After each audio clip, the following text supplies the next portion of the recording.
Muy buenas noches a todos, bienvenidos, bienvenidas. Es un honor compartir con ustedes, aún quienes van a ver este enlace en tiempo diferido. He recibido muchos comentarios al privado de la última clase. Todavía no le he subido a David, a Eduardo y a Isaías. Siempre compartimos estos comentarios en un grupo interno donde nos retroalimentamos. Y esto más bien nos compromete con ustedes cada día más. Y de hecho, también ha habido notas, aparte de las cientos de preguntas que siguen surgiendo, pero también notas de gratitud, notas de felicitación a nuestros maestros. Yo estoy muy agradecido con Dios por la vida de David, de Eduardo, de Isaías, que siembran conocimiento, que, como dirían los de Moria, que democratizan el conocimiento, nos hacen partícipe de todo. Así que para nosotros es un honor tener este equipo de hombres, no solamente preparados, pero son amigos, son colegas, y ellos saben que Amishar está en su corazón como ellos están en el nuestro. Así que bienvenidos David, bienvenido Eduardo, bienvenida familia Amishar, bienvenido cada uno de ustedes, donde quiera que se encuentren, también sean bienvenidos quienes nos van a escuchar o retransmitir en tiempo diferido. Antes de pasarle a Eduardo, él va a ser el primer, o sea, tendrá la primera participación. Me gustaría saber si cumplieron la tarea. Les recuerdo que había que leer Génesis 2 y también Génesis 3. No creo que terminemos lo de la caída hoy, pero también tenemos un trabajo pendiente. La idea es ponerles por adelantado para que la clase pueda ser más llevadera. Si usted no tiene video, ponga un emoticón, un emoji, o si tiene video, levante la mano. Queremos saber si cumplió la tarea. Nosotros también creamos compromiso, compromiso con la palabra, compromiso con el estudio de ella. David siempre dice algo, no nos crean a nosotros, investiguen, investiguen, investiguen, lean. Entonces, esto es un compromiso que todos tenemos. Y no sé, ¿leyeron Génesis 2 y 3? Levante la manito, manito arriba. Muy bien. Perfecto. Algunos volvieron a ver el enlace, manitos arriba o emoticón arriba o emoji. Perfecto. He visto la cantidad de repeticiones que ha tenido. Prácticamente en la última clase, 56 vistas. Significa que algunos sí lo vieron. Y pues hoy tenemos una nueva experiencia. Me gustaría que antes de introducir a Eduardo para su participación, hacer una sola pregunta que usted puede responder con una palabra. Si no tienes buen audio, para que no se dañe el audio, puedes escribirlo al chat. Gustosamente lo leemos. ¿Con qué te quedaste? ¿O qué nos quedó? Prefiero hacerlo personal. ¿Con qué te quedaste con la charla pasada? David presentó o hizo un acercamiento tan magistral y demás, tan profundo a la vez, que creo que todos fuimos tocados, inspirados, ¿por qué no? Nos amplió el conocimiento un poco más. Y sé que al final, y de hecho tuvimos un poquito de diálogo post grabación, pero ¿con qué te quedaste? Porque nuestro compromiso es acompañar su aprendizaje, es saber cómo podemos reforzar más de lo que usted requiera saber. Si usted pudiera resumir la clase en una frase, en una máxima,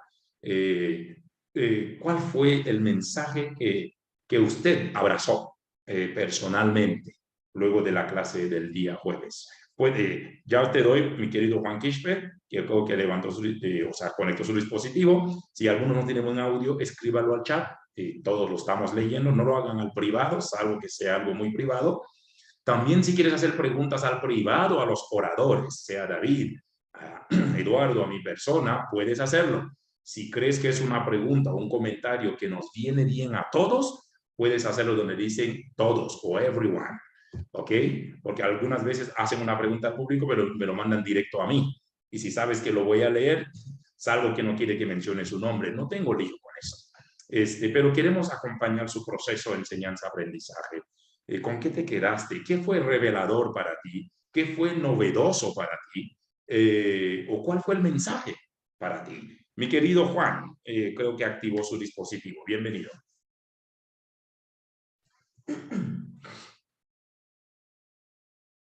Ah, no activo su dispositivo, perdóname.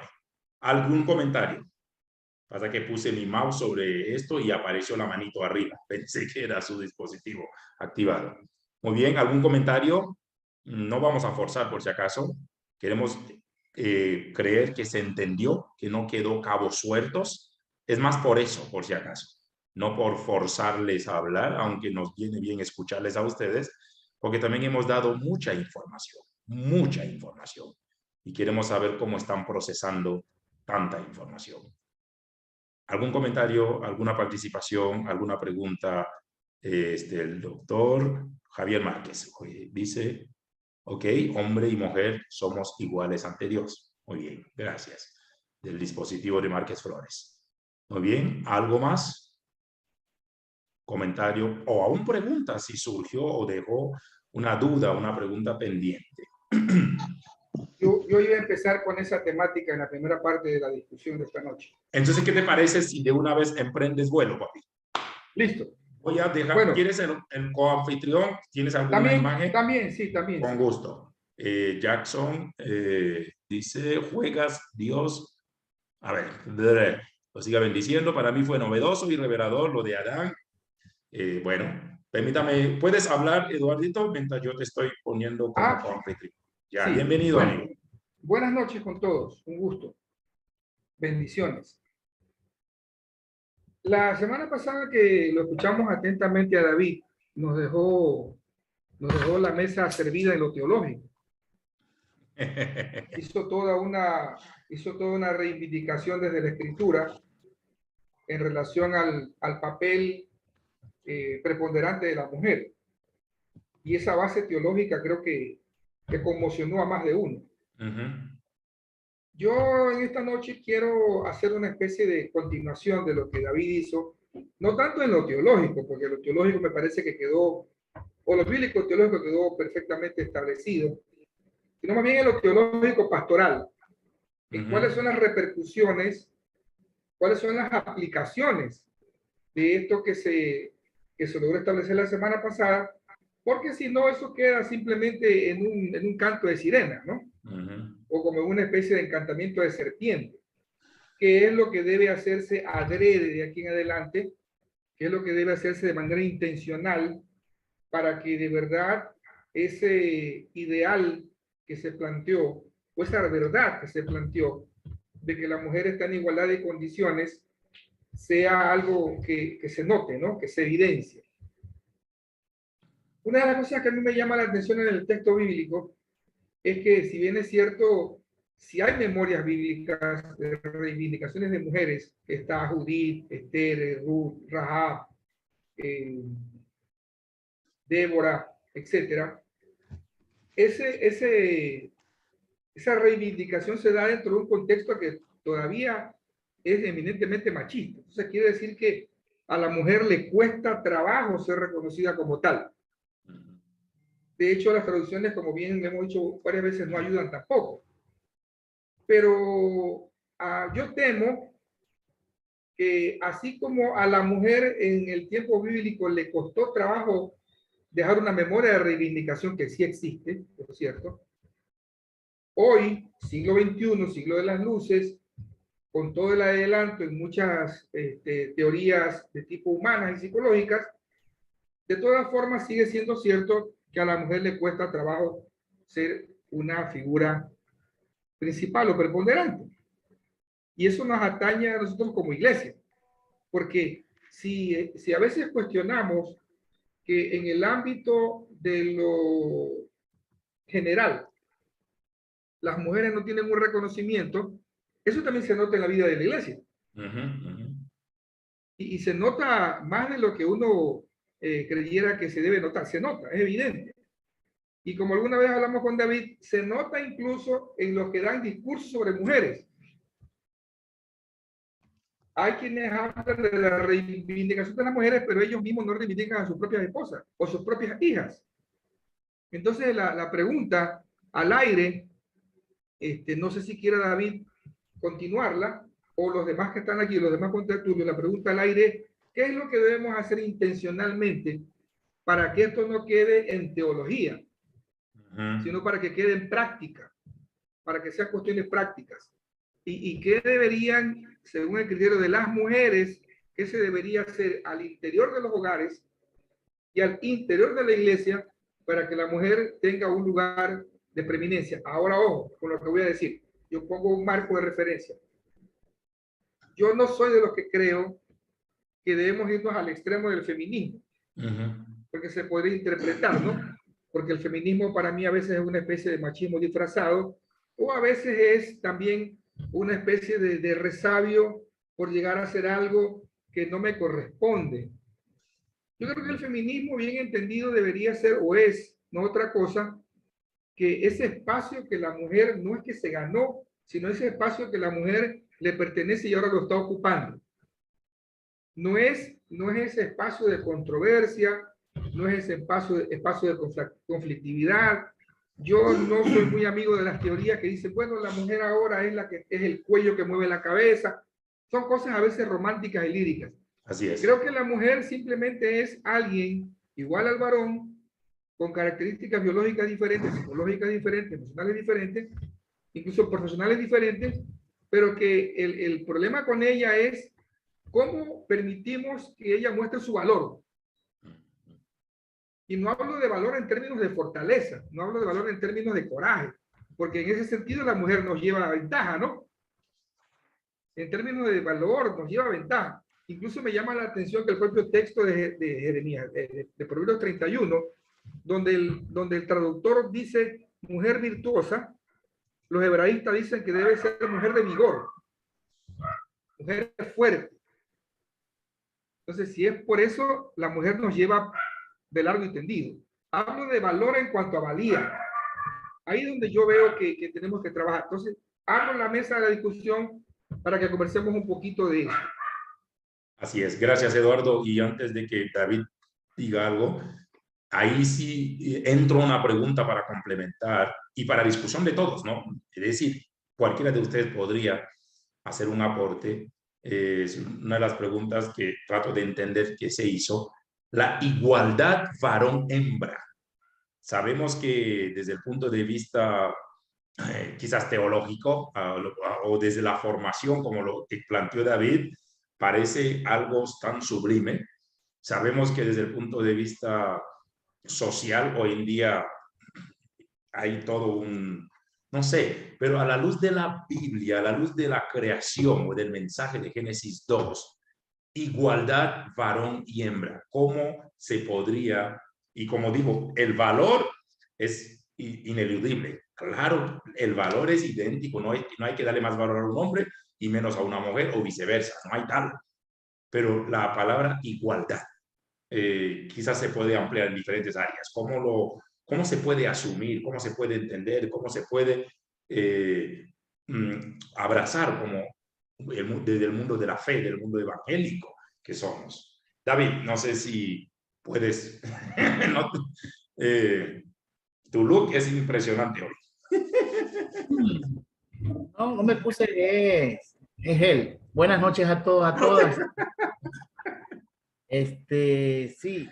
Bueno, para comenzar, yo quiero aclarar que lo que la semana pasada expuse, sabemos que la letra en la Biblia es teología, pero si usted hace una traducción textual del texto bíblico, dirá eso. El Hadán, no hombre, Hadán, un ser genérico, un ser definido como tal, completo, perfecto. Entonces, lo que pasa es que en nuestras traducciones bíblicas, por interés o por mejor formación, pusieron la palabra hombre, mujer en las primeras etapas de la creación.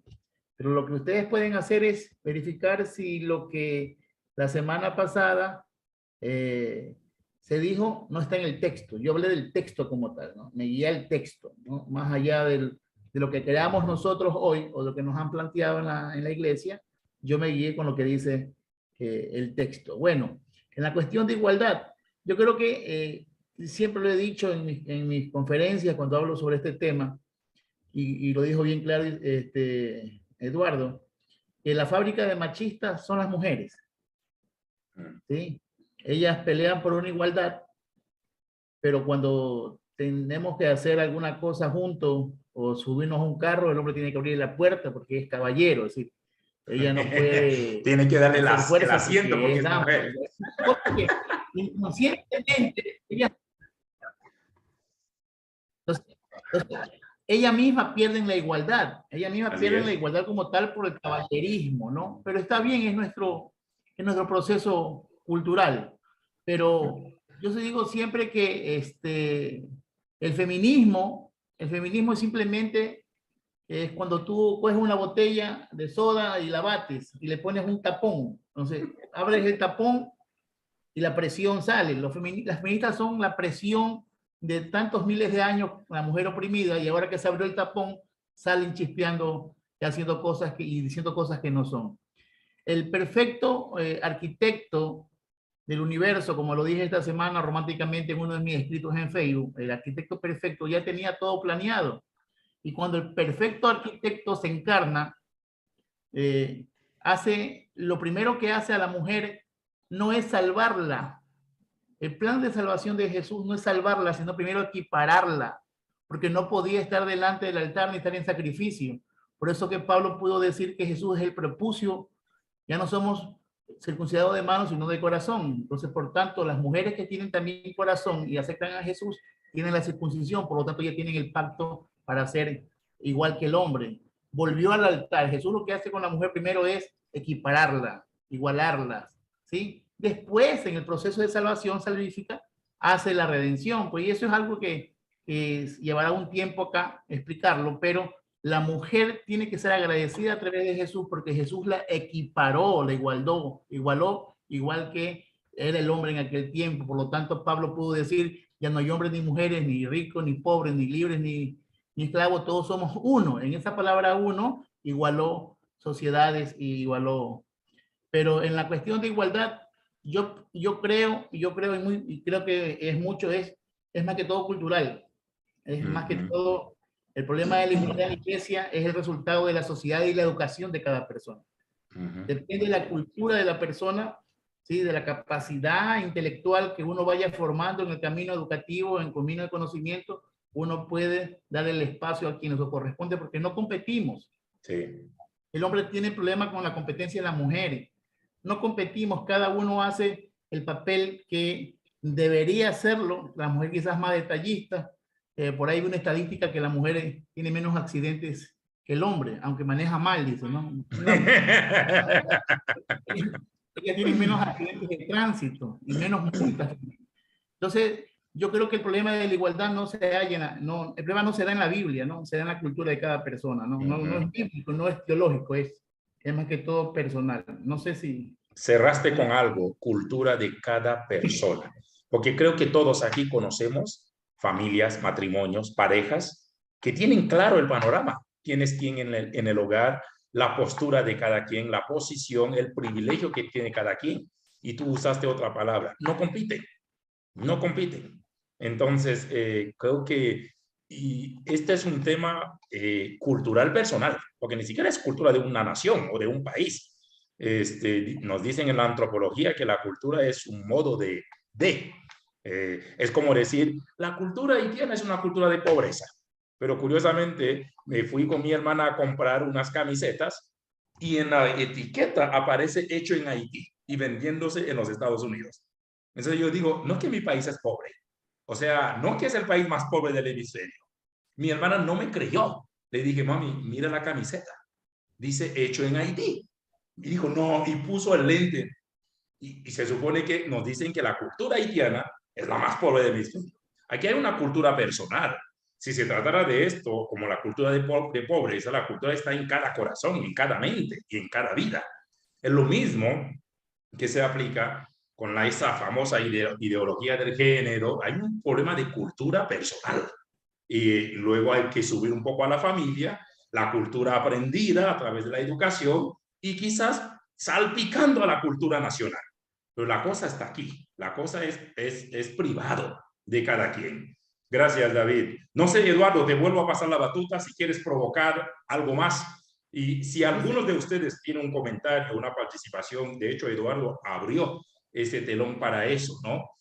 Para reforzar, pulir o cerrar este momento. Estamos todo oídos. Dice Juan Carlos Solórzano en el chat, revelador e impactante la creación de Adán como un ser genérico, verso 24, y se unirá a su mujer y serán una sola carne. Vuelven a unirse. Cobra sentido la escritura. Muy bien. Eduardo, dicen que el pez muere por su propia boca. Así que espero que una camiseta sea talla Cordero, otra sea talla Eduardo y otra sea talla Isaías.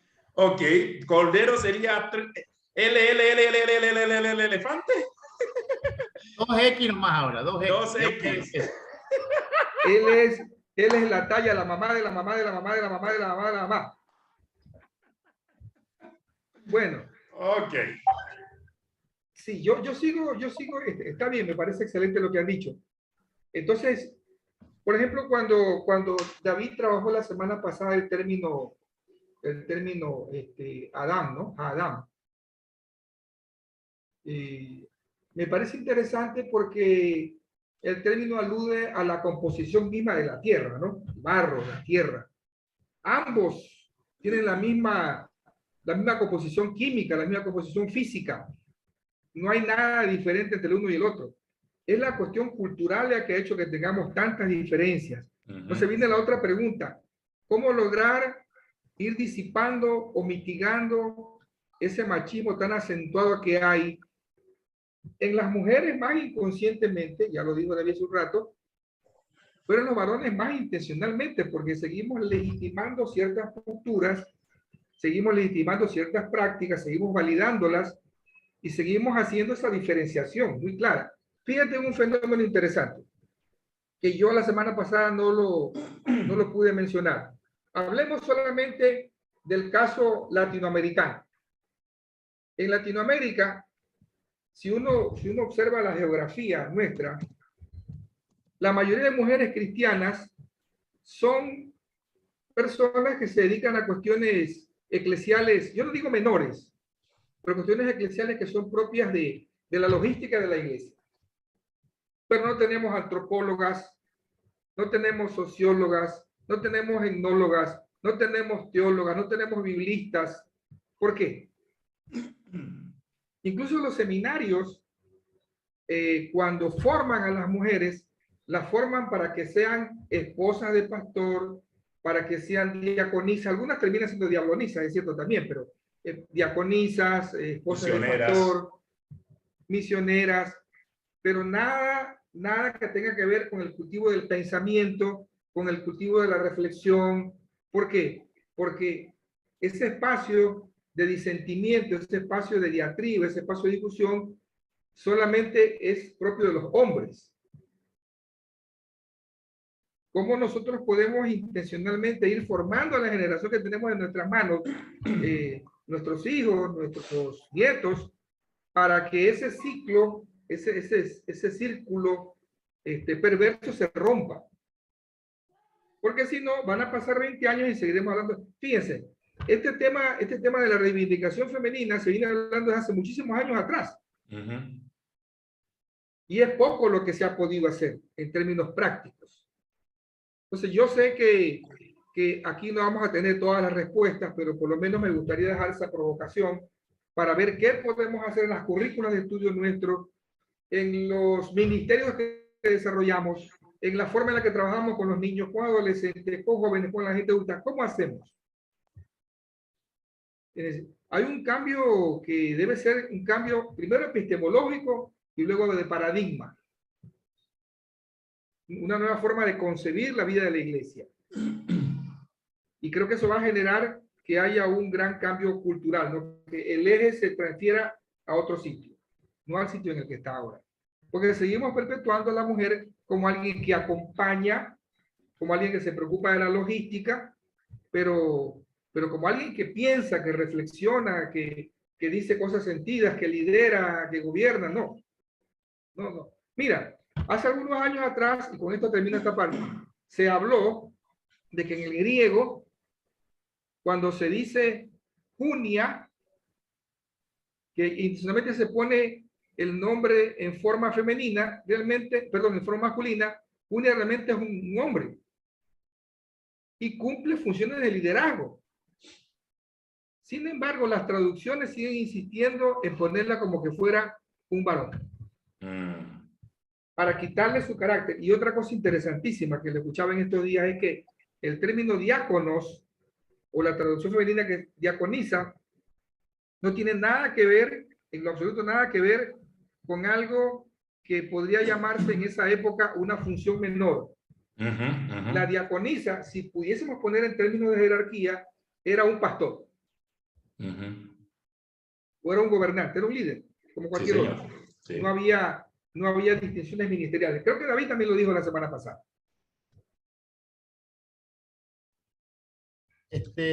Permite 2 segundos para mis queridos hermanos y hermanas acá, que vean algo que quizás no entendemos cuando dicen no hay pastoras en la Biblia, no habla de apóstolas en la Biblia. Lo que tiene que usted entender es que en ese momento, hasta la actualidad Medio Oriente, musulmanes y estas cuestiones, por su propia cultura, la mujer no tenía derecho a nada. La palabra de Dios, o lo que se escribió como palabra de Dios, como libro sagrado, fue para hombres, de machos para machos. Las mujeres no tenían el derecho de escuchar las enseñanzas de un rabino. La mujer no sabía leer, no sabía escribir. En el contexto original de la Biblia fue hecho para los élites, para los machos alfa, los pechos en pelo, los lomos dorados, plateados. Eran solamente para hombres. Por eso que en el templo había 2 atrios. El atrio de las mujeres, donde entraban todos los paganos, y donde estaban las arcas de las ofrendas, porque las ofrendas sí pueden entrar cualquier pagano y dejar ofrendas, pero para el culto tenían una división que solo entraban los hombres circuncidados. La historia de Hechos, capítulo 28, que el eunuco ya venía adorando de Jerusalén, tuvo que haber estado en el atrio de las mujeres, primero porque era un eunuco, no podía entrar con testículos mayugados al templo. Es decir, hay muchas leyes que nosotros a veces no entendemos, y cuando la palabra de Dios o la escritura se dio por entendida, se dio a esa cultura. Pero sabemos, porque hemos estudiado, sabemos, más allá de las especulaciones de los evangelios gnósticos de María Magdalena, que se besó con Jesús y se hacen todo un drama, se ve que la mujer tuvo liderazgo, y como dijo Eduardo, Junia, ¿sí? Que usted también no está de mi lado. En su terminación, Junia en su terminación no es femenino, pero no es masculino, es femenino, pero tienen que poner al hombre como el ente representativo. O sea, que la mujer calla, dice, ¿no? Un texto dice, como lo dice la ley. Yo estuve dando esa conferencia hace muchos años en HCJB2, acá en Guayaquil, en la radio cristiana, y yo me había comprado recién me acuerdo el NOC 5, que era el último teléfono de punta NOC, y yo les dije, yo hice una apuesta, y la gente en la cabina preocupada, yo dije, a ver, si ustedes me encuentran en la ley, de Génesis hasta Malaquías, un texto donde se manda callar a la mujer, como dice el libro del Nuevo Testamento, yo le entrego el iPhone que tiene 5 días comprado. ¿Por qué me di el lujo de arriesgar mi NOC, que me costó en ese tiempo $1,100? ¿Por qué? Porque el que conoce Biblia, en ninguna parte de la ley manda callar a la mujer, como lo dice la ley. Y eso hay que ver que eso fue un añadido tardío, ¿sí? De un judío que puso en margen, y después los copistas, al ver que estaba en margen, pensaban que era una corrección del texto y la inscribieron en el texto. Pero esa que dice la mujer calle, como lo dice, se ha sometido como dice la ley, yo les invito a todos aquellos que no me quieren creer, busquen de Génesis hasta Malaquías, que es la ley, la Tanakh hebrea, donde Moisés, o la ley de Moisés, o la ley de los demás profetas, mandaron callar a la mujer. En ninguna parte. Eso es un añadido del Nuevo Testamento. Entonces, y yo sé que Eduardo podrá seguir con el tema sobre la cabeza, que el hombre es cabeza. Si no saben ni el término que es cafalé en griego y que es cafalé, es decir, hay muchas cosas que nosotros leemos, y con todo respeto, Eduardo y Yanda, colegas míos y hermanos míos, es eso, es decir, la ignorancia nuestras nos permiten seguir reivindicando los valores que no son correctos. Pero entonces, la gente no le gusta es estudiar. A la gente solamente le gusta estudiar. Pero si usted estudia, mira ahorita tantos programas en internet, un clic al griego, usted puede ver si hay un término que está correcto o está errado. Así que les vuelvo a insistir, ¿sí? Volvamos a estudiar la palabra y veamos qué son los términos en su contexto histórico, ¿sí? Porque la mujer no tenía derecho a nada. Por eso que, perdón, y termino con esto, por eso que Marta, María, una era la mujer virtuosa que está en la cocina y la otra es una mujer que está aprendiendo con los varones. Eso es penado, eso es increíble. A tal punto que algunos de la alta crítica dicen que una de esas era lesbiana, porque estaba con los hombres. Hay cosas que... porque no podían imaginar a una mujer escuchando el mensaje con Jesús en medio de los varones. Eso es para que... Gracias. Subamos un escalón más. Vamos a meter más fuego a esto. Bienvenida, Ivette. Eduardo, por favor.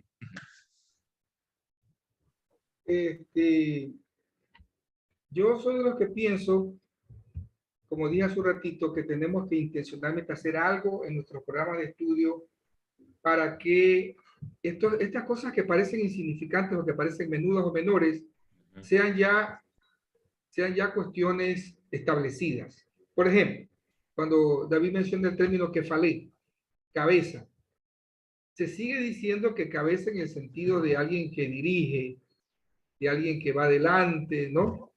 Pero el término no da para eso. El término tiene que ver con provisión, con cuidado, incluso solo por una cuestión gramatical. Cuando Pablo habla, por ejemplo, del amor del hombre hacia la mujer, él hace la analogía o utiliza la metáfora de que debe ser del mismo modo en que Jesús ama a la iglesia. Entonces, la pregunta ahí, como clave hermenéutica, sería, ¿cómo es que Jesús ama a la iglesia? ¿Qué tipo de amor desarrolla Jesús por la iglesia? O, si lo quieres poner en términos un poco más técnicos, ¿qué tipo de liderazgo desarrolla Jesús con la iglesia? Y me encantó lo que hace algunos meses atrás dijo un biblista. Si uno quiere ubicar a Jesús en términos de ministerio, si uno quiere decir que Jesús fue pastor, fue profeta, fue qué sé yo, fue obispo, no. Jesús fue simplemente un servidor. Si hay algo que a él lo caracterizó como ministro fue el servicio. Entonces, ahí habría que preguntarse si a Jesús lo caracteriza esa particularidad. Y dice el texto que Jesús ama a la iglesia y que así como Jesús ama a la iglesia, así debe amar el esposo a la esposa. Entonces, el compromiso es terrible. Porque ya no pone al esposo en contexto de superioridad. Ni siquiera lo pone en contexto de igualdad. Lo pone en contexto de soporte. Es como el que auspicia, como el que patrocina. Más o menos como cuando el papá quiere lo mejor para su hija ¿no? Y hace todo lo posible, la lleva a la escuela, después la lleva a la universidad, la asiste, esa tarea. Bueno, hay muchas cosas que se pueden seguir diciendo a futuro, ¿no? Pero me parece a mí que habría que empezar a trabajar intencionalmente en nuestros programas de estudio, en el lenguaje que utilizamos, en la forma en la que planificamos las cosas dentro de la iglesia, qué asignaciones les damos a las mujeres, qué responsabilidades les damos, para qué las usamos. Yo ya tengo una mujer que predica en la iglesia, y predica más que cualquiera y mejor que muchos. Y también, por cierto, de qué forma de qué forma las mujeres se hacen valorar. Porque si las mujeres en el contexto de la iglesia siguen aceptando que venga a arreglar el mantel, que venga ponga las flores, que venga sirva la Santa Cena, que usted siga limpiando, hermanita, y la mujer no tiene alguna dosis de rebeldía, va a seguir siendo eso siempre. A propósito de Martita, tuve la oportunidad de escucharla un buen rato. Yo no me he atrevido a hacer ningún comentario adrede porque yo no soy su pastor. Y no, es que tampoco vi ningún comentario de Yanda, y yo dije, bueno, si Yanda abre la fiesta, ahí yo opino.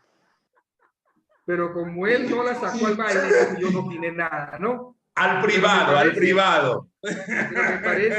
Pero me parece que eso es lo que venimos hablando. Sí, así es. Algo así intencional, que no se hace de una manera utilitaria, que no se hace de una manera coyuntural. Vamos a poner a Martita porque yo no estoy. No, tiene que ser una cuestión estratégica, planificada. Sí, señor. Que haya más oportunidades tampoco es para todas, porque no todas pueden predicar.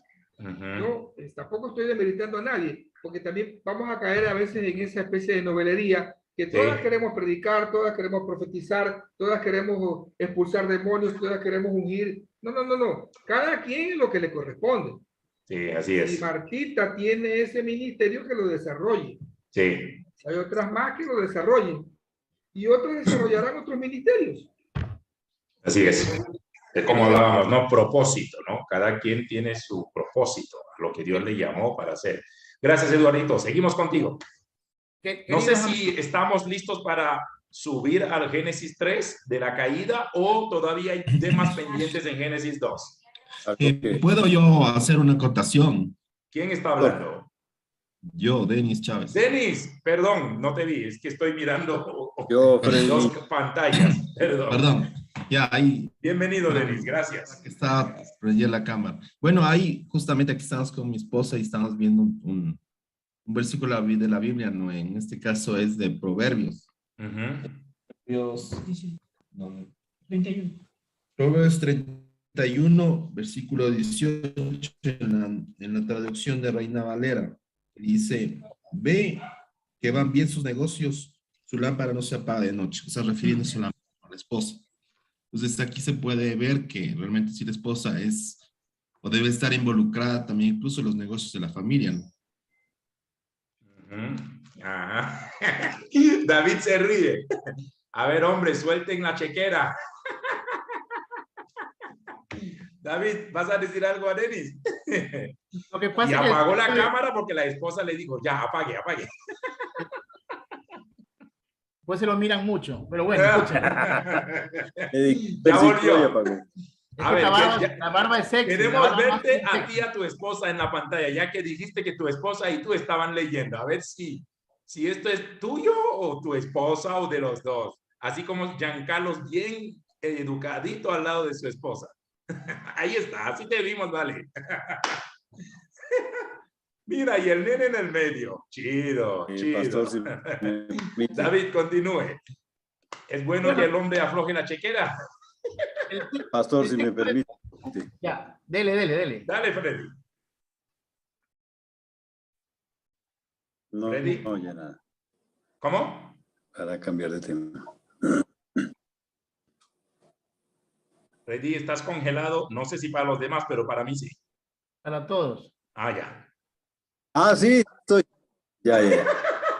Creo que tengo problema en el Wi-Fi. Algo que quería anotar y con conocimiento de causa, porque he acompañado a mi esposa desde que nos casamos hace 21 años, y es que junto con una pastora de Nazareno en Bogotá, a las mujeres les ha tocado abrirse ministerio a brazo partido. No es porque los hombres tengamos celo del púlpito, más bien tenemos es miedo a ceder el puesto a las mujeres. He conocido mujeres que se han abierto campo en el tema de las charlas de mujeres, en tema de administración de la iglesia, pero en grupos sesgados, o sea, en grupos que pueden manipular, digámoslo así. Pero directamente en el púlpito, donde puede dar el punto de vista de la palabra según su estudio, ha sido abrazo partido literalmente, y es porque el esposo, no la iglesia, le cede ese lugar.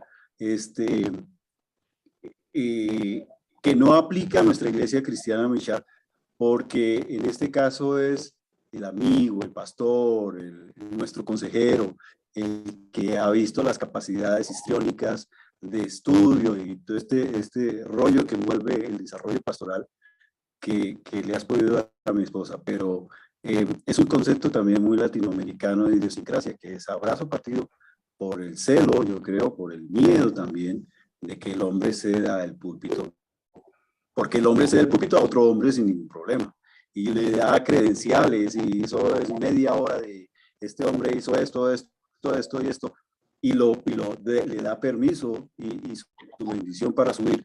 Pero con la mujer ha sido diferente. Con la mujer es esta mujer viene de tal parte, aprendió tal cosa y viene a darnos la palabra. Chao. Ha sido un poco más, yo creo que es miedo a ceder un poquito. Gracias. Sí.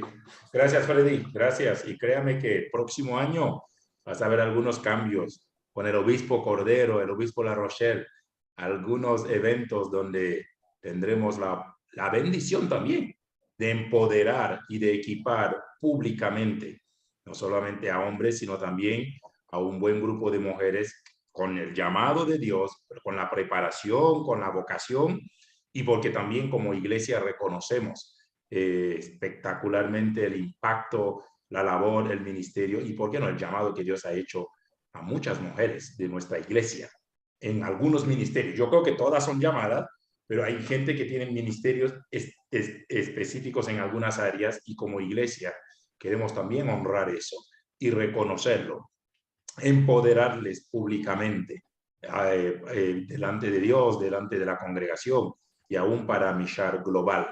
Así que gracias por hacer esta acotación y créame que para nosotros es muy importante la labor que hacen muchas, de hecho todas las mujeres de la iglesia, y cada quien está en un rol único. Vimos disfrutar a Malta en el púlpito, radiante, como ella ninguna en el púlpito.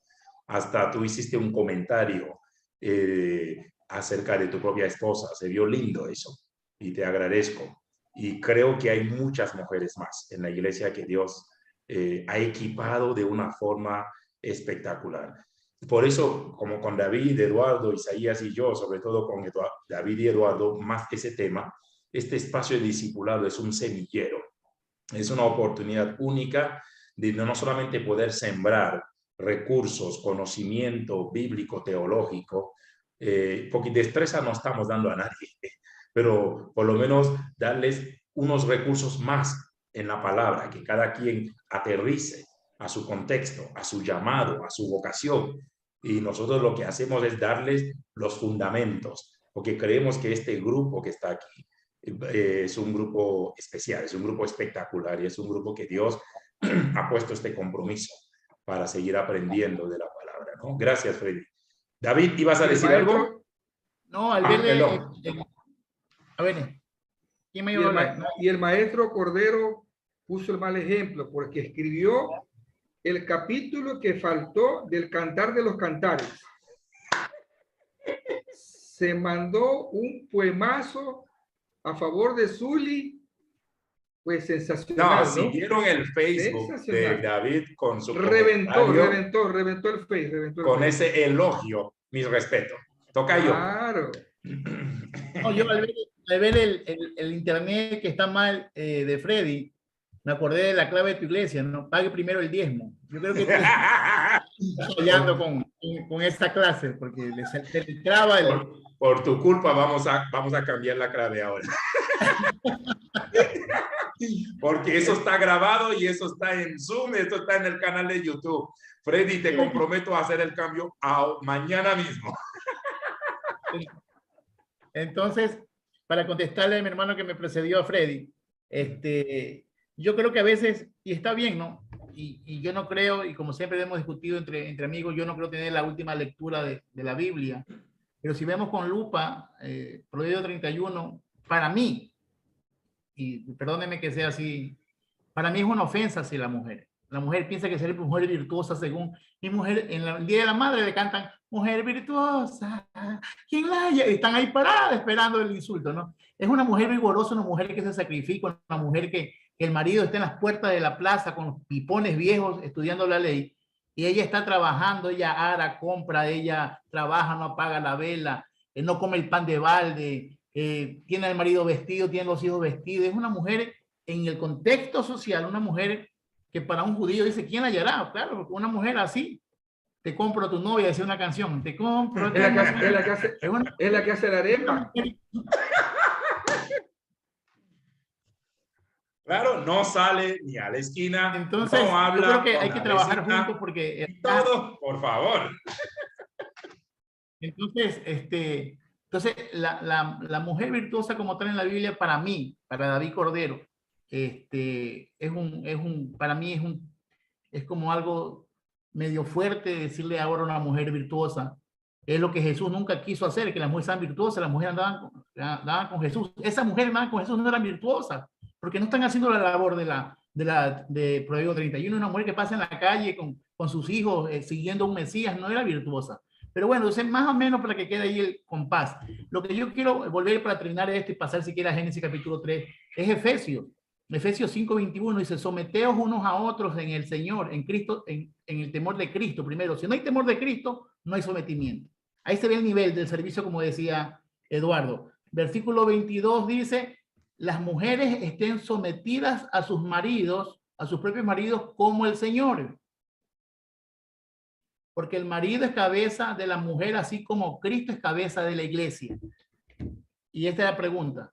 Y este quizás sea el detonante al versículo.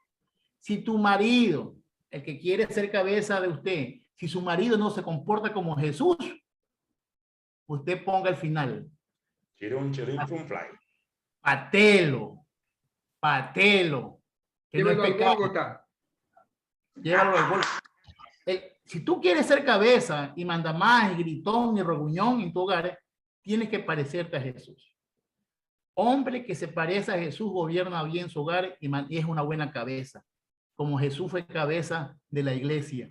¿Cómo Jesús es conmigo? Jesús es tolerante conmigo. Me da privacidad. No estoy atrás del teléfono de mi mujer, no estoy viendo los mensajes. Ella tiene su espacio social. No es tóxico. ¿Sí? La mujer quiere que el hombre se someta a usted, mujer linda, como Jesús. El mensaje es ser como Jesús. Que usted sea como Jesús, ese hogar no es que es perfecto, porque siempre tenemos caracteres, pero va a ser mejor que lo que vivimos o viven ahora muchos de nosotros. Ese es más o menos el final. Antes de Eduardo, otra vez Valeria o su esposo Denis levantaron la mano o para que... Sí, Vale quiere intervenir. Ah, vale, perdón, Vale. Sí, bendiciones, hermano. Bueno, bendiciones. Con respecto, bueno, David, claro, sí, si se lo saca de fuera de contexto, pero al finalizar el capítulo de 31, en el versículo 30, en la segunda parte dice, la mujer que teme a Jehová, esa será alabada. Entonces estamos hablando de que es una mujer aparte, ¿no? De que, como se lo dice, pues también que es un poquito sacrificada en la parte física e intelectual también. Es una mujer que también dedica tiempo a su espiritualidad. Sí, está bien. Es una mujer que se dedica a la espiritualidad, pero eso no quiere decir que es una mujer que en el contexto judío, no fuera del contexto. Nosotros la sacamos fuera del contexto. Las lecturas que hacemos nosotros hoy en el siglo XXI es fuera del contexto. En el contexto de ellas, las mujeres eran las materias primas, las manos de obra. Por eso que se venden a las hijas. Las hijas no se dan en compromiso, sino se venden. El papá hace negocio con el padre del marido y la vende, porque la niña, apenas nace la niña, tiene uso de razón, le enseñan a cargar. ¿Quién carga agua en Oriente? ¿Quién era la mujer que estaba cargando tremendo garrafón de agua? Mujeres, señoritas, doncellas. ¿Quién araba el campo y quién arasa? Entonces, en el contexto del Medio Oriente, la mujer es la mano de obra. Cuando un hombre se casa con ella o la compra para crear hijos, no porque se enamoran, nunca se enamoraron. Las mujeres son vendidas igual que en Medio Oriente. Hoy los árabes, musulmanes y ay, qué malo, cómo venden a las niñas de 5 o 6 años. Porque Alá y Mahoma dice que hay que criar a sus hijas mejor que casarse con ellas viejas. En la ley del Corán, que mejor es criar a sus mujeres. Se casan con niñas de 8 años, ¿sí? Pero lo mismo pasa en la Biblia. Ninguna mujer en la Biblia se enamora, son vendidas por los padres. Al suegro, al suegro que va a ser el futuro suegro, por dinero, porque se le va una materia prima, se le va la mano de obra, se va la que cocina, la que lava, la que ara el campo, la que carga el agua, la que hace los panes. Es decir, en el contexto, no saquemos la Biblia del contexto. Sí. Hoy podemos decir que Jesús, en Cristo Jesús, las mujeres tienen la más grande dignidad. Sí. Y qué malo a veces cuando nosotros entendemos que seguimos siendo los hombres la cabeza, que somos la cabeza que manda, y es la cabeza de proteger, de llevar, de servir y de dar, de acompañar, de igualar, al tal punto que a veces yo creo que muchos de nosotros varones no amamos a nuestras esposas porque dice que dio la vida por ella. Quédate con esa lección. Si tú das la vida por tu esposa, empiezas a amarla. Ese es el mejor examen para nosotros. Y si la mujer quiere aceptar esa palabra de parte de Dios, está bien. Pero si ellas están en el texto de que el hombre sigue siendo cabeza, también está bien. Con tal que sean felices.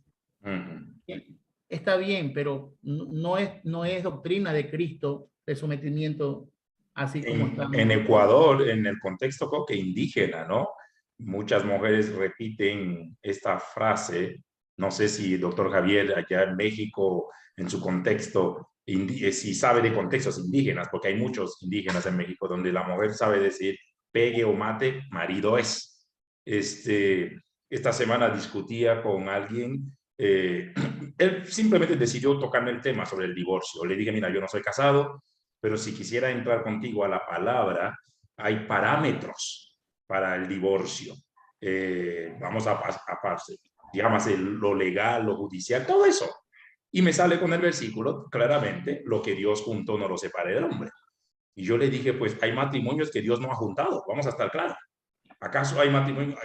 ¿Acaso creen que Dios se metió en tu colada? Y le dije, para mí Dios une, Dios bendice lo que es y responde al principio divino, el amor. Dios no une ni bendice arrebatos, Dios no une ni bendice alcahuetería, no. Ni calenturas. No me vengas a decir que lo que Dios juntó lo separe, no lo separe, porque hay matrimonios que Dios no juntó. Así que dejémonos de romanticismo cristiano, ¿no? Y David mencionó algo, y es triste leer esa parte, y eso no se les ha dicho. No hay casi una mujer en la Biblia que se haya casado, metido con un hombre, lo hizo por amor. Aún la esposa de Isaac, qué curioso. Dice que cuando Abraham manda a buscarla y traen a Rebeca y ve venir a Isaac del campo y le dijeron, este es el Señor que va a ser tu esposo. Y dice, claro que aparece un momento que la amó, pero dice que lo consoló de la muerte de su mamá.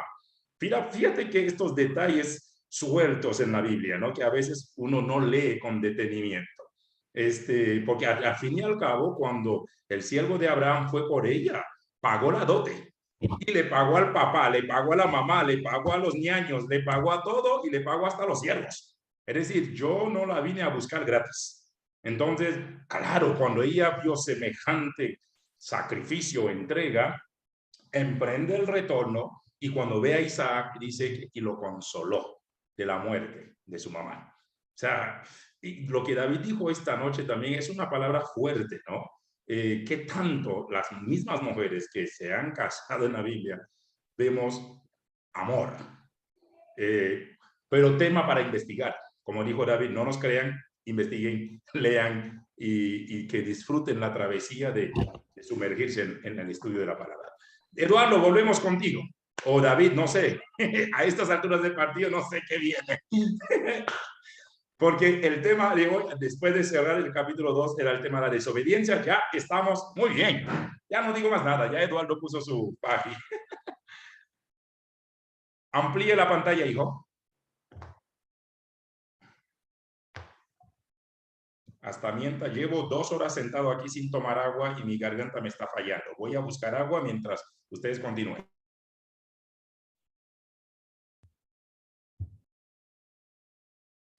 Eduardo, estás muteado por si acaso. No me muevo hasta que te desmutees. Ok, listo, aquí estoy. Bueno, yo lo que voy a hacer en esta noche es una especie de introducción a nivel de un prolegómeno. porque hay mucho que hablar, hay mucha tela que cortar y no pretendo hacerlo en este espacio de esta noche.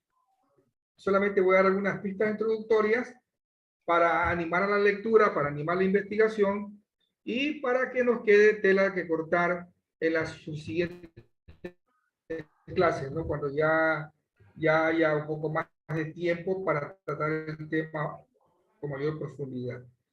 Lo primero que quiero decir es que yo veo Génesis 2 y 3 como una unidad literaria. Si ya los capítulos 1 al 11 son una unidad literaria, con mayor razón veo Génesis. ¿Qué significa eso?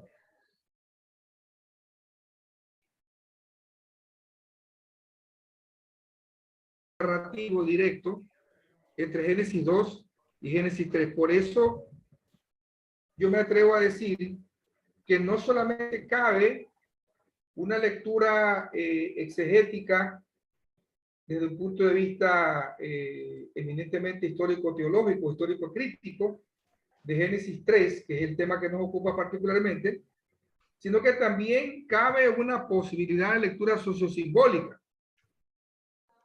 Porque bien podemos ubicar este texto en época de Salomón, cuando había una actitud arbitraria de Salomón hacia el pueblo y el pueblo estaba sufriendo.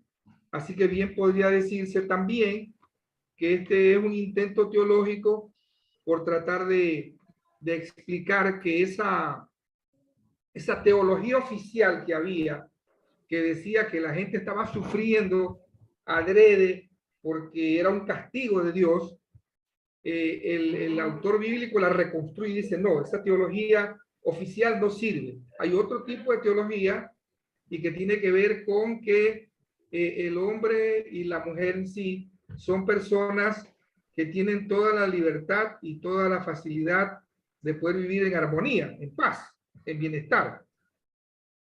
Y no hay nada que pueda explicarse como producto del castigo de Dios. Pero bueno, eso lo vamos a ver quizás la próxima clase.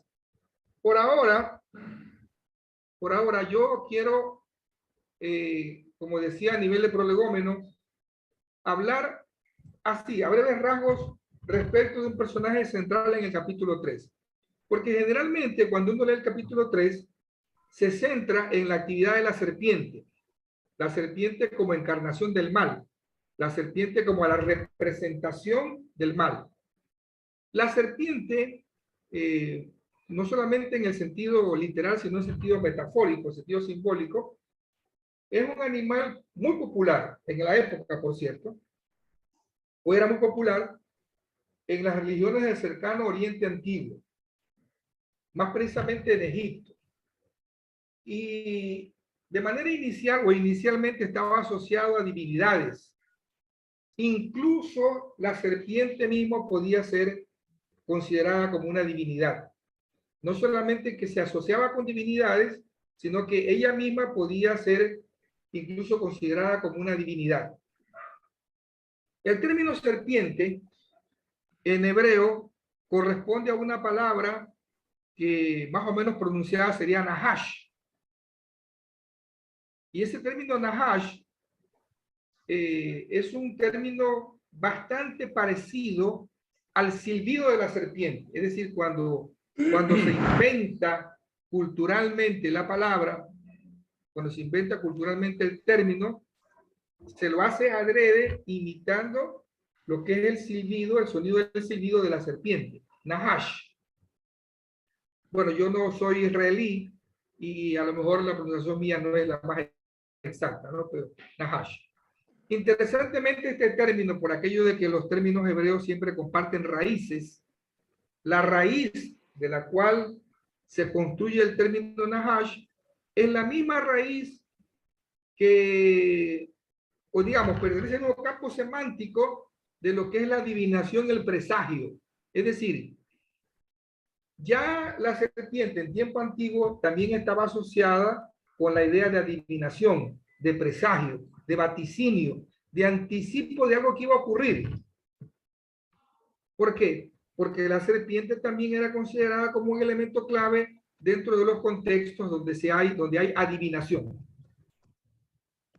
Ahora, en la evolución del término, porque como yo explico a los estudiantes de hermenéutica constantemente, los términos van resignificándose, algunos van resignificándose en el sentido de que pierden el sentido que tenían originalmente, pero otros adquieren sentidos adicionales.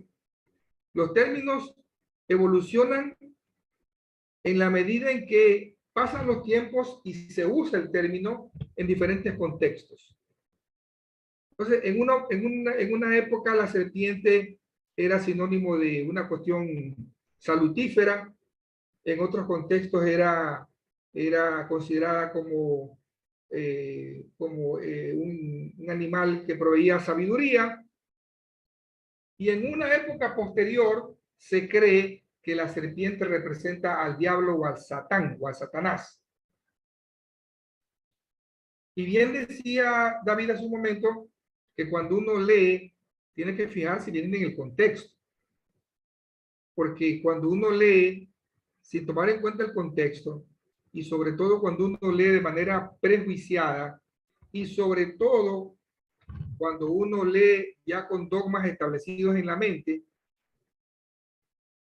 la primera cosa que uno dice que entiende en Génesis 3 es que allí a la mujer se le presentó el diablo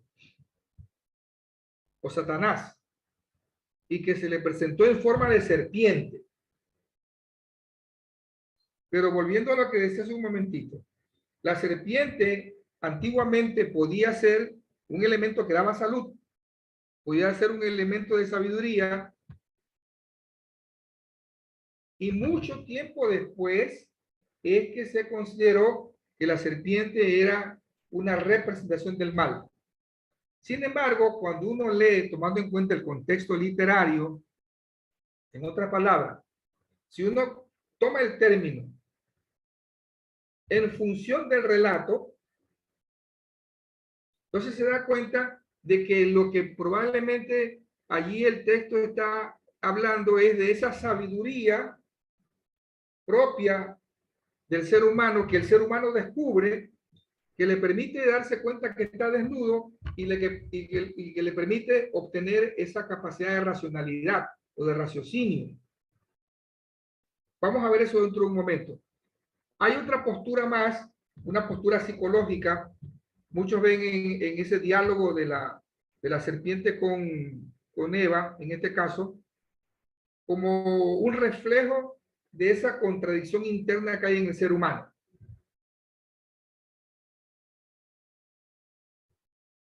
Esa contradicción o esa incoherencia que hay en el ser humano. Lo que diría Pablo en algún momento, el bien que quiero no hago, el mal que no quiero, eso hago. No necesariamente como que el mal tiene una fuente, o el mal, digamos, tiene una característica exógena. No es el mal que viene de fuera y entra en mí, sino es que el mal mismo, yo le llamo la incoherencia o la inconsistencia, ya está en nosotros, lo que después va a trabajar Pablo, lo que después trabaja Santiago, pero esa interpretación psicológica que a lo mejor se la puede hacer, porque en términos de interpretación no hay nada que se pueda decir definitivo o clausurado, sin embargo no se corresponde con el relato, porque el relato más bien lo que dice es que ese ser llamado serpiente era uno más entre los animales creados por Yahvé.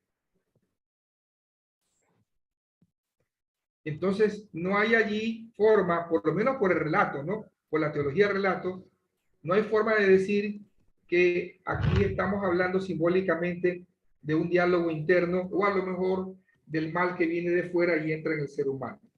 Aquí, más bien el contexto es de sabiduría. Es la sabiduría que obtiene el ser humano, el conocimiento que tiene el ser humano, que le permite descubrir su desnudez, que le permite descubrir su realidad, que le permite descubrir quién es.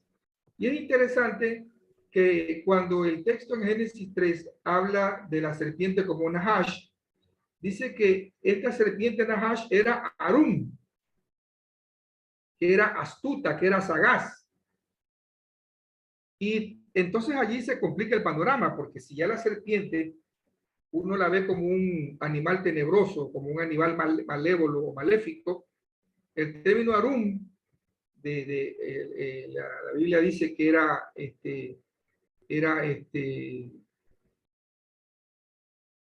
el animal que tenía una característica, entre comillas, negativa, pero cuando uno revisa la semántica del texto, o la semántica del término, perdón, tiene que ver con una habilidad, con connotación positiva, no con connotación negativa. Y yo quiero que escuchen esto en este momento, porque yo suelo tener, por lo menos una vez a la semana, un diálogo sobre ciencias bíblicas con mi gran amigo Yatensi Bonilla. Y a propósito de esta temática, yo le hice una consulta y aquí tengo la siguiente reproducción. Hola Eduardo, ¿qué tal? Para mí Nahash significa... Primero quiero que me digan si está bien el volumen ahí.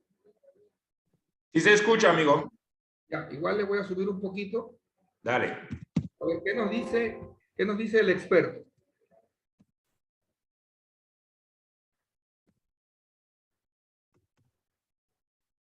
Hola Eduardo, ¿qué tal? Para mí Nahash significa la sabiduría, porque si usted ve el diálogo de la serpiente con Eva es inducirla a despertar una necesidad básica humana que debe ser saciada. Entonces esa necesidad es el tema del conocimiento del bien y del mal, y significa la sabiduría. Entonces yo lo conjugo por ese lado. Y la otra palabra sí significa habilidad. Significa, inclusive no una astucia negativa, sino una astucia de habilidad para encontrar un objetivo. Muy bien. Entonces, eso es lo que yo quería presentar en esta noche, para que nos demos cuenta de que en realidad, cuando uno lee un texto bíblico, uno puede irse por el lado del contexto histórico. Es decir, poner el texto en el marco histórico, geográfico. ¿Cuándo ocurrió? ¿Dónde ocurrió? Sin embargo, los textos tienen tradiciones que están detrás de él. El autor no escribe sin intención. El autor escribe desde un contexto determinado que lo está a él de alguna manera sofocando. Puede ser un texto identitario. Obviamente Génesis es un texto identitario para mí. Está tratando Israel de construir su identidad. Y su identidad la construye tomando en cuenta elementos de tradiciones de otros pueblos. Pero además, trata de explicar la etiología del mal, pero trata de explicar también al ser humano en su complejidad, de dónde viene, cómo realmente es, cuál es su origen, cómo llega a ser lo que es. Y para llegar a ser lo que es, necesita un elemento que le permita entender su fenomenología. Y allí la serpiente es clave. Entonces la serpiente allí no hace el papel de mala, no hace el papel de malévolo, simplemente es una forma simbólica o metafórica de decir que hubo un despertar de la conciencia, en este caso de Eva, o del ser humano en general, para darse cuenta de cuál era su condición. ¿Qué condición? La capacidad que tenía de diferenciar entre el bien y el mal, y la capacidad que en consecuencia tiene de actuar bien o de actuar mal. Bueno, he dejado aquí la mesa puesta. Yo sé que vamos a discutirlo esto, quizás no hoy día. Exacto, no dejaste mesa puesta, dejaste una senda provocación esta noche. Pero hasta David peló los dientes. Muy bueno, Eduardo. Hay muchas cosas que podemos todavía. Yo no quiero ahondar por el tiempo, porque no me gusta dejar cosas sueltas, cabos sueltos, pero yo la provocación mía, o la invitación mía más que provocación, es ver, de hecho, interesantemente, la misma afirmación de Yatensi es la afirmación de muchos otros grandes biblistas. Hay todo un estudio que hace Thomas Romer. Hemos estudiado con Thomas Romer David, hemos estudiado con Jean David. Thomas Romer debe ser uno de los biblistas más reconocidos a nivel mundial. El tipo de verdad es una eminencia. Y Thomas Romer es uno de los que dice que realmente, si cabe una forma de entender a la serpiente, Génesis 3, es en el sentido de sabiduría, no en el sentido de personificación del mal. Así que, bueno, tú y yo tomamos el curso Descifrando los Enigmas del Génesis, ¿te acuerdas? Y creo que David también, con Royman, cuando nos habló de la figura de la serpiente, la forma que tendría, hasta con dibujos y todo. Temas para otro momento. Muy bien, lo dejamos un poquito allí. David, ¿algún comentario? Porque por lo que están viendo, hemos subido o adentrado al capítulo 3, la caída, la desobediencia, pero antes de ver esta parte desde el punto de vista muy evangélico, muy existencialista, hay que ver algunos personajes y todo lo que está dentro de esta escena. Por eso, muy bien, nos adentró un poquito Eduardo con la figura, el rol, el papel de la serpiente. Así que antes de que empiece a acusar a la mujer, a Eva, de que ella tuvo la culpa y que por culpa de ella estamos así, entonces entienda un poquito el rol y de la serpiente, de todo eso. Sí, dirían los hermeneutas, Entonces la pregunta hermenéutica al texto ya cambia. Ya no hay que preguntar si el texto habla de caída, sino de qué mismo habla el texto. Antes que me quiten tiempo, rapidito, ratifico lo que dijo Yatensi, lo que has dicho Eduardo, y sé lo mismo que lo que piensa Yanda. En el contexto, la serpiente es parte del huerto. Está cuidando un árbol que es sabiduría e inteligencia, el bien y del mal. Es el que tiene el conocimiento humano, es la forma como el hombre va a proyectar lo que a futuro va a decir en la boca de Dios. Los yavistas ponen, ahora el hombre es como uno de nosotros, conociendo el bien y el mal.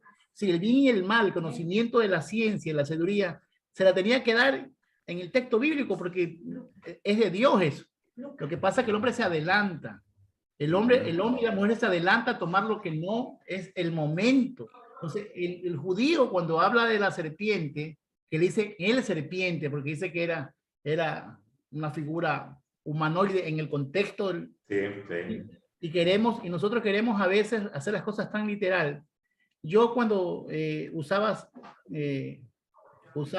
sustancias psicotrópicas, dejémoslo ahí, yo hablaba con las hormigas. Y me dicen que es imposible. Oye, y decían que era increíble que yo hable con las hormigas. Entonces decía, si tú crees que la serpiente habló, ¿por qué yo no puedo hablar con las hormigas? Es decir, nosotros somos tremendos. Si alguien dice yo hablé con un animal o alguien me dijo algo, tú dices no creo. Pero vas a la Biblia, el pajarito. Entonces, ¿crees? Entonces lo haces literal. Ahora, esto es un símbolo. Como dijo Eduardo, es simbólico, es interpretativo. Cuando se escribe Génesis capítulo 3, 2, 3, 4, hasta el final del 4, según los estudios, el yavista, acuérdense que el yavista es la fuente que escribe esto, los yavistas, los del sur, los que están en el sur, al lado del templo, también ellos pueden explicar, ¿sí? Nosotros vemos solamente la caída, el pecado, pero ellos dicen que ese hombre es Salomón, que esa mujer es la mujer que lo sacó a Salomón de la gloria de Dios y que lo llevó donde marca la serpiente a Egipto. La mentalidad egipcia lo corrompió. Entonces, también hay una forma diferente de entender el texto bajo las interpretaciones de ellos, que la mujer es la mujer, la negrita que lo sacó y lo llevó para Egipto, lo separó de Dios, es el hombre separándose por el conocimiento. El conocimiento fuera de Dios te separa del proyecto divino, del proyecto de Jesús. Entonces, ese es el gran problema. ¿Sí? Nosotros ya nos metieron que la serpiente es el diablo y que la mujer estaba ahí sola y que la serpiente la tentó. Si las preguntas que hace la serpiente en el texto dice que le mostró que era bueno para adquirir sabiduría e inteligencia. ¿Qué malo es adquirir sabiduría e inteligencia? No es malo. La serpiente no le está ofreciendo nada malo. Entonces, es inteligencia y sabiduría. Y algunos machistas, con todo respeto, dicen que era porque el hombre había dejado sola a la mujer. Que cuando el hombre está sin la mujer está sin el hombre, la mujer la riega. Y no es así. En el texto dice que estiró su mano. Es decir, es la mano de la mujer elástica. 2 kilómetros. Dice que estiró su mano y le dio a su marido y su esposo comió. O sea, estaba al lado. Haciendo bolita de moco, estaba pensando en otra cosa y la mujer viendo sabiduría. Escúchame, la mujer siempre busca la espiritualidad. La mujer tiene más espiritualidad que el hombre. La mujer está buscando sabiduría y el hombre está haciendo ahí, viendo cómo muere, cómo se caen las hojas de la mosca. Es decir, esto no habla como nos han contado. Eso para dejar ahí nomás porque ya son 9:10. No, y tanto así, para dejar hasta el próximo año. Porque por lo menos de los 2 jueves, dice Freddy, no. Por lo menos de los 2 jueves. Yo pensaba que iba a haber discipulado por Navidad. Sí, y gracias por mencionarlo, porque cuando había mandado el comunicado, la gente dijo que quería escuchar un poco la postura de ustedes o de nosotros, sobre todo ustedes, Isaías, David, Eduardo, sobre la Navidad, el nacimiento, la fecha del 25.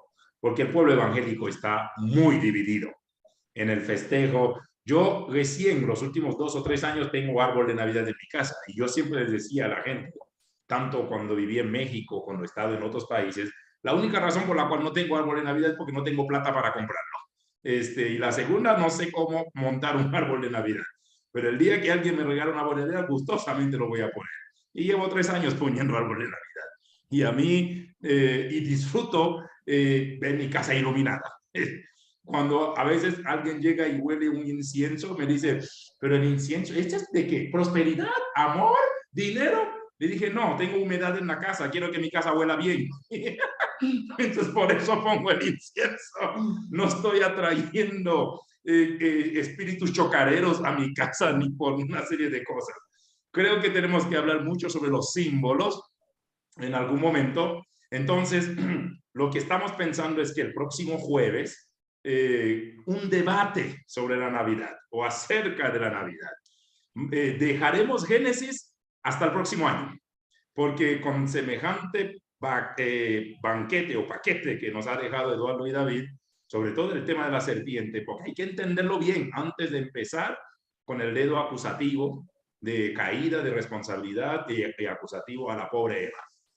Entonces, arrancaremos Dios mediante en enero, en Génesis. No voy a decir que cierren su Biblia, más bien sigan leyendo, sigan investigando, pero nos quedan 2 jueves, pero nos han pedido a gritos un acercamiento sobre la Navidad, el uso, o sea, y sobre todo más que las decoraciones. Yo creo que eso es lo de menos, si alguien quiere decorar o no su casa, sino la gente sobre la fecha. Entonces, sabemos que Jesús nunca nació un 25 de diciembre. Eso está claro para muchos o para muchos estudiantes de la palabra. Entonces, ¿por qué la fecha? ¿A qué se debe que aterrizamos a eso? Entonces, mis amados, esperen un pequeño enlace. A lo mejor podríamos cambiar el día, porque el jueves es 23, y sabemos que muchos para el 23 están haciendo preparativos para la noche del 24. Entonces, podríamos cambiar un día, a lo mejor un día X, que no sea muy pegado a la fecha de las fiestas. Muchos ya están preparando sus viajes, pero sí quisiéramos tener un acercamiento, un coloquio abierto, una tertulia abierta acerca de la Navidad. Esto sería la única siguiente participación en cuanto a debates que tendríamos. Los demás detalles, a través de Freddy, Martita, estaremos haciendo llegar anuncios para las actividades de lo que queda de este año, que estamos a literalmente 3 domingos para terminar este año. O 2 más bien, 2, 19 y 26. Entonces, nuestra gratitud a David, a Eduardo. Manténganse investigando, por favor, lean. Si tienen algún material y dicen, yo estoy leyendo esto, háganos llegar para saber qué están leyendo y cómo podemos ayudarles más. Nosotros de igual manera queremos darles algunos recursos para que usted pueda seguir creciendo. Y esperemos nuestro siguiente enlace. Posiblemente tengamos un debate extraordinario, abierto. No necesariamente tendría que ser la fecha del jueves, pero tengo que dialogar primeramente con David, Eduardo e Isaías, porque quiero respetar su tiempo de descanso, de posibles salidas si es que tuvieran, o tiempo en familia sobre todo. Así que estaremos haciéndoles llegar. Les mandamos un abrazo. Desde enero nuestro formato de discipulado va a cambiar. Va a ver si Dios no permita que esta situación incremente y podamos tener libertad en la presencialidad. Entonces tendremos desde las instalaciones. Con Eduardo estamos planificando una escuela de predicadores. Queremos ayudar a todos los que, David dijo algo, ¿no? Quienes están con el llamado de la predicación. Queremos darles algunos recursos. David, Eduardo, Isaías, mi persona, perspectivas, estudios que usted pueda perfeccionar el arte, la ciencia y, ¿por qué no?, la artesanía de una buena predicación. Porque no es solo hablar por hablar.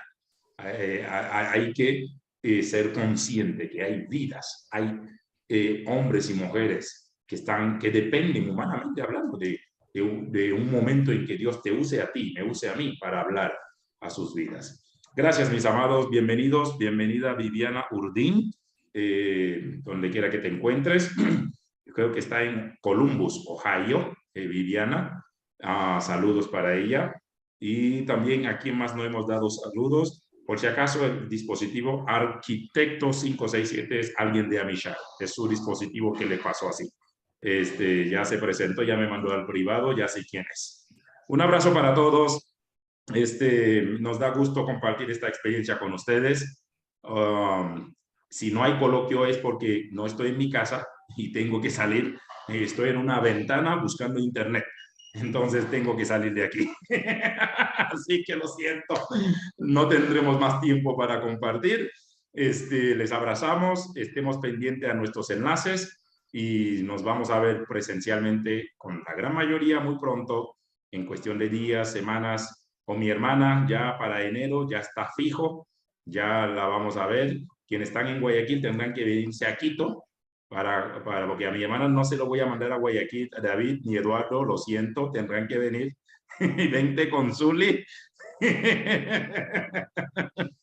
Eduardo también están cordialmente bienvenidos para venir a casa y compartir con mi ñaña bella. Un abrazo a todos, gracias por sus participaciones, por sus aportes. Les abrazamos. Eres machista. Eres machista. Eso no es machismo. Esto es proteger a mi hermana. Ella va a estar en un terreno hostil.